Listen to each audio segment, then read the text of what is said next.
Don Pedro, Don Diego, and Don Juan are the three children of King Fernando and Queen Valeriana, who ruled the Kingdom of Berbania.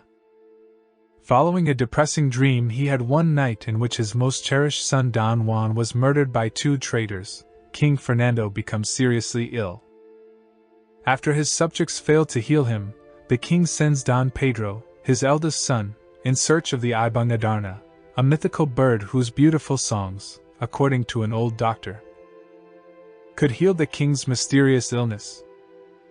After 3 months of wandering through forests and tangles, Don Pedro finds Piedras Platas, a golden tree, and collapses at its foot out of exhaustion, not realizing that a bird spends the night there. By dusk, the bird sings the first of its 7 songs, lulling Don Pedro into a sound sleep with a lovely melody. After the bird excretes on him after the 7th song, Don Pedro is turned into stone. King Fernando sends his second son Don Diego to look for the bird after Don Pedro goes missing. Don Diego experiences the same difficulties as his older brother Don Pedro but travels for 5 months instead of Don Pedro's 2. Don Juan, the youngest son, is also sent off after 3 years of no further news. However, Don Juan has the good fortune to run into an elderly hermit who is moved by the young prince's virtues and politeness while they are traveling. Don Juan is put on guard against the bird's tricks by the old hermit, who is aware of his mission. Juan was then given a golden rope by the hermit, which the prince is required to use to tie the bird's legs together while it is dozing off in order to cage it.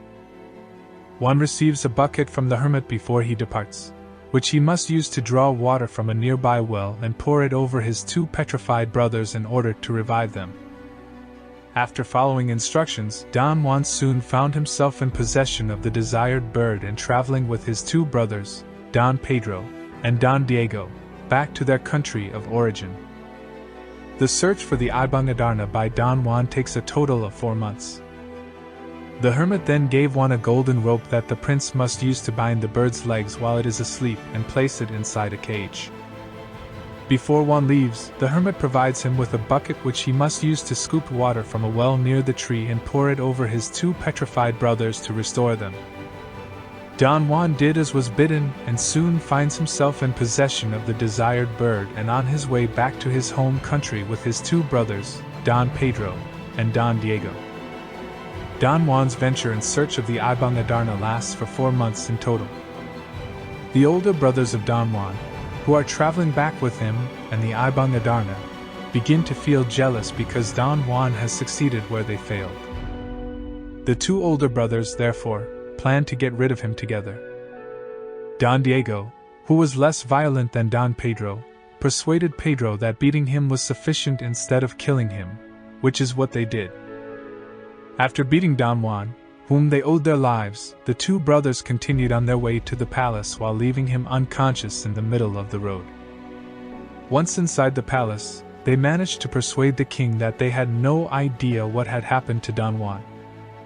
However, the bird was messy and did not sing because Don Juan is actually the one who has captured it. Eventually, Don Juan awoke, but the pain from the beating paralyzed him.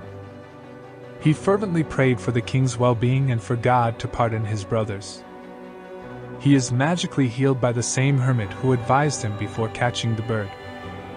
Everyone in the palace was joyful upon his return, with the exception of his 2 brothers who feared Don Juan might inform the king of what had taken place. Then the bird began to sing. With the help of its enchanted song, the king learned who the real bird captor was and that Don Juan had actually been beaten by Don Pedro and Don Diego. Due to Don Juan's forgiveness and request for a second chance, the 2 were spared from being cut off from the royal family and banished. They were given 1, but any subsequent mistake would result in death. They enjoyed the bird and treated it more like a person than a pet. The 3 princes were therefore required to keep watch over the bird for 3 hours each day. In order to exact revenge, Don Pedro conspired once more and coerced Don Diego to join in. They intended to deceive Don Juan into believing that the bird escaped while he was watching. After they were successful, Don Juan set out to locate the bird before the king awoke. The bird is missing, and Don Juan is too, so the king asked the two to find both the bird and their brother. At Mount Armenia, where they discovered Don Juan, they made the decision to settle. They lived happily, putting their past problems behind them. They come across a well and decide to investigate it, fighting over who should go inside first. They decide that Pedro, the oldest, will descend first using a cord that is lowered by the two brothers who are still above. However, Pedro has only gone about a third of the way when he feels afraid and signals to his brothers to pull him out of the well. Diego was now allowed to descend, but he was only able to descend halfway. When Juan's turn came, he consented to be lowered to the cistern's lowest level. The prince found two enchanted palaces there, the first of which was occupied by Princess Juana, who told him she was being held captive by a giant, and the second of which was occupied by Princess Leonora, who was also being held captive by a large seven-headed serpent. The prince killed the giant and the serpent, then pulled on the rope to raise the two captive princesses to the earth's surface, which his two brothers soon tried to take from him. Pedro wanted Princess Leonora, while Diego wanted Princess Juana for himself. But before they parted, Leonora realized that she had left her ring in the deepest part of the well.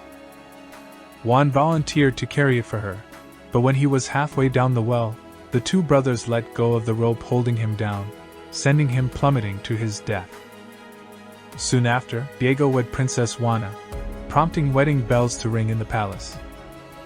Princess Leonora asked that her marriage to Prince Pedro be postponed for a period of 7 years because she might still have a chance to reunite with Don Juan.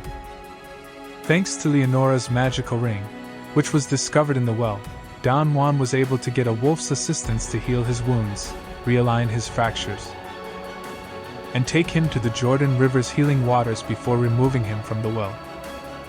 Don Juan decided to go back to the kingdom despite being torn between giving up all hope of ever discovering the Adarna. He couldn't find his way, much to his confusion. Nobody was able to precisely point him in the direction of his father's kingdom. The Adarna wakes him up from his nap under a tree and persuades him that Maria Blanca, the daughter of King Salermo and Reino de los Cristales, was preferable to Leonora. He arrived at a hermit who asked every animal in the vicinity for advice, but none of them could point the prince in the right direction for Reino de los Cristales. However, a swiftly soaring eagle known by the name Alicornio, the king of all these creatures, offered to take the prince wherever he desired out of compassion for his plight. After a long and arduous journey, the prince and the eagle arrived at a far-off crystal lake, where they landed to rest. The eagle then revealed to his friend the mysteries of the crystal lake. It was improper for the prince to engage in any immoral behavior if he wanted to stay and watch the spectacle of the bath because this was the bathing location where, at specific times of the day, the three daughters of the most powerful and feared king of the nearby regions used to dive into the water and swim. When the bathing time came, Don Juan stayed put and watched as the three most stunning princesses his sinful eyes had ever seen dove into the clear, pure water. The princess's dress was later kept and covertly hidden by him. The princess' two sisters had left the moment she realized the theft. The prince quickly ran over to her and, while pleading for her forgiveness and laying his stolen dress at her feet, poured out the most ardent and tender declarations of love. The princess, who was charmed by his gentleness and noble words, also fell in love with him, but she advised him to leave before her father learned of his intrusion. If he didn't comply, he would be transformed, just as all the other suitors who had vied for their hands had been, into another piece of stone for the walls of the magical palace in which they reside.